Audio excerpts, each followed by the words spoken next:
The Wonder is a psychological drama directed by Sebastian Mayo and starring Florence Pugh. It's currently having a limited cinema run, but is also available worldwide on Netflix. It's a film that, at least in Australia, seems to have flown under the radar, and if it wasn't for Florence Pugh leading it, I'm not sure that I would even know about this movie. I will be talking spoilers here, so if you haven't seen it, beware. My name is Aidan Green. I talk about film and TV because I love to do it. Also got a podcast about Doctor Who. All that stuff's linked down below. And be sure to hit subscribe because I'd love to grow this channel and make more content like this because it's the one thing I know in life is movies, and The Wonder is one of those movies. My experience watching The Wonder was kind of weird because I sort of put it on, and as it was on, I was like, okay, this is cool. This is like really well made. I'm not loving it, but it's really well made. It finished, and I was like, damn, that was a real good movie, real good ending.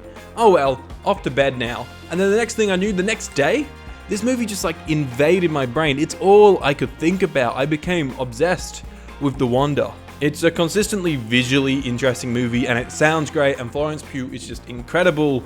I sure hope something good comes of her career. She's going to be around for years to come. Everything she touches, she elevates, and in every film she showcases a completely different performance. Acting as Lib here, it's quite a reserved performance at times, and that's exactly what this film needed. It's a film about a nurse, played by Pugh, who has been brought to keep watch of a child who refuses to eat, and who has said to have not eaten in 4 months. Immediately, Lib is like, something's not right here. She should be dead. So like I said, this film really stuck to my brain. I was constantly like developing new ideas, theories about the film, sort of in a way like Nope was. There's this great tone that I loved about it, which was kind of in the same realm as The Power of the Dog, that eerie, foreboding tone. It's spooky town, and I really liked it. The film has a lot to say about religion. It is part of the reason the child, Anna, began her intense fasting. It is clearly a very religious household. We see Lib taking breaks from her watch, swapping out with a nun. I think it's trying to say that we all need some form of faith to drive us. Whether it's Christianity, Buddhism, or like Lib, a faith in fact. We all must believe in something. Pugh says it best in this clip from Kermode and Mayo's take. I walked out wondering if the only way to survive is to engage in some level of artifice. I think that is the whole plot. It's one person coming in with a certain belief and a certain understanding of what it is that they need to believe and what it is that they've succeeded with. That's her job. And she comes into a village of people that don't want her there. And that level of pride of understanding what it is that she is and her knowledge of why she's been brought here, and also her knowledge of what she is, a Nightingale nurse. For me, that was the interesting twist of her fighting back to a people that don't want her help and will not listen. Mm-hmm. And how does she change? How can she change their mind? And in changing their minds, she also ends up creating a bond and a friendship with this young girl.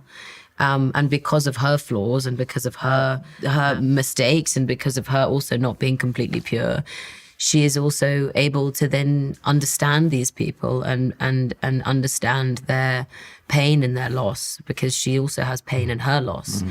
Mm.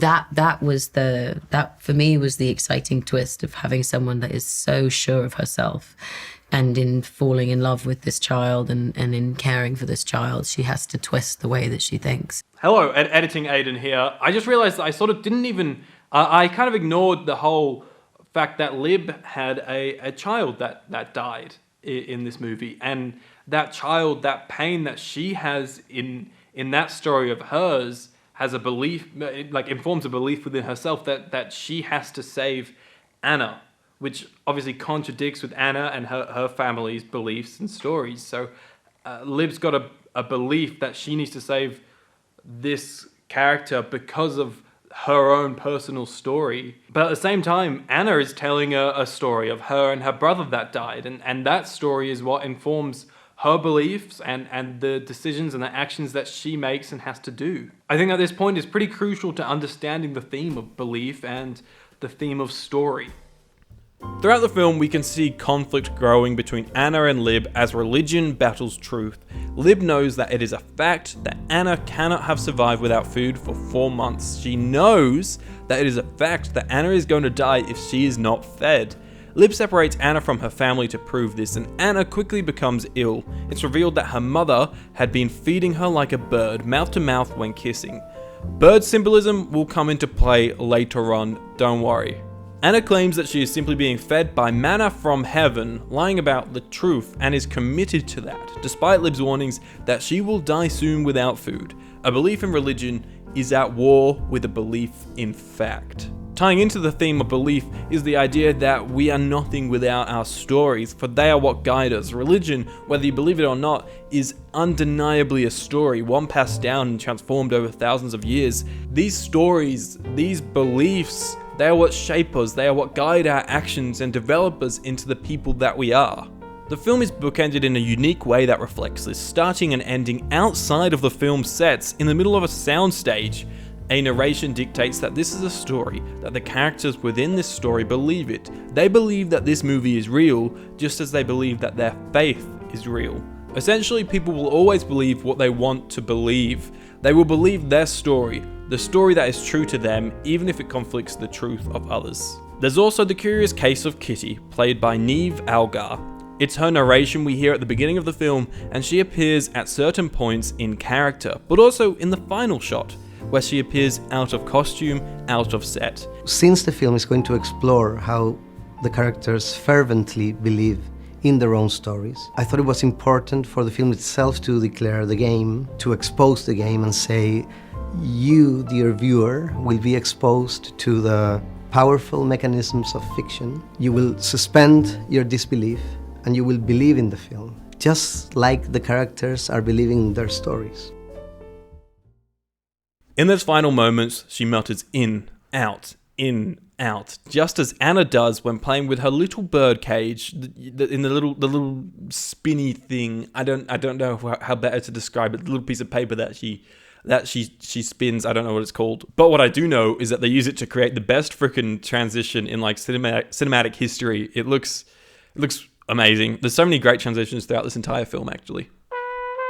So the bird on this little spinny thing is in a bird cage, which is another major theme in the film. Anna is obviously in captivity, stuck within her religious family, but like a bird that's grown up in captivity, she doesn't know any different. Her mum feeds her as an adult bird would feed its daughter, mouth to mouth.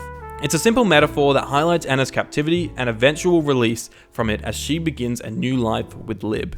But perhaps in, out represents the cyclical nature of our beliefs. We may believe in multiple truths within our own lives, changing what we believe in. It can be freeing to move on to something new, but as you enter that truth, you are then restrained by that truth's beliefs. Anna, now free from the beliefs she held with her family, is now restrained by the beliefs of Lib. Simply, we are nothing without story. Our stories are formed from our beliefs, which have more of a hold on the life that we live than any of us would care to admit. Is it trapped or is it free? It's for you to decide. I kind of ran wild at the end there. I have no idea if that's actually the sort of thing that Lalayo was trying to say. I also don't know if I'm saying his name right there, but I like it. It's deep, it's dark, it's really thought-provoking. It's what makes Wonder, or The Wonder, a film that really sticks on your head. And another retrospective thought whilst editing, sorry, I am editing, it's like a week after I recorded it. I think that in, out could also be questioning what you believe. Which story do you believe? Anna's, Lib's, what is your belief? And as all beliefs, you get to decide. You get to decide your story. The Wonder is great. It's visually stunning. The performances are fantastic. The score is amazing. It's one of the best scores of the year, I think. And the ending really works for me. I was quite moved by the final scenes of this film.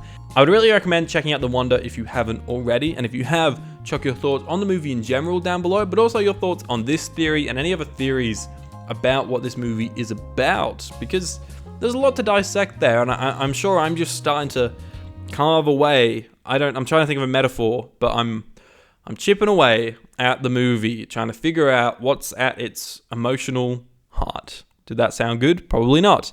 My name's Aidan. I hope they enjoyed this video and subscribe to it if you haven't already. Okay, let's move on. Subscribe, tell me your thoughts on The Wonder. And I'm rambling like I always do. That's why podcasts are a great outlet for me. Thank you very much for watching and listening. Goodbye.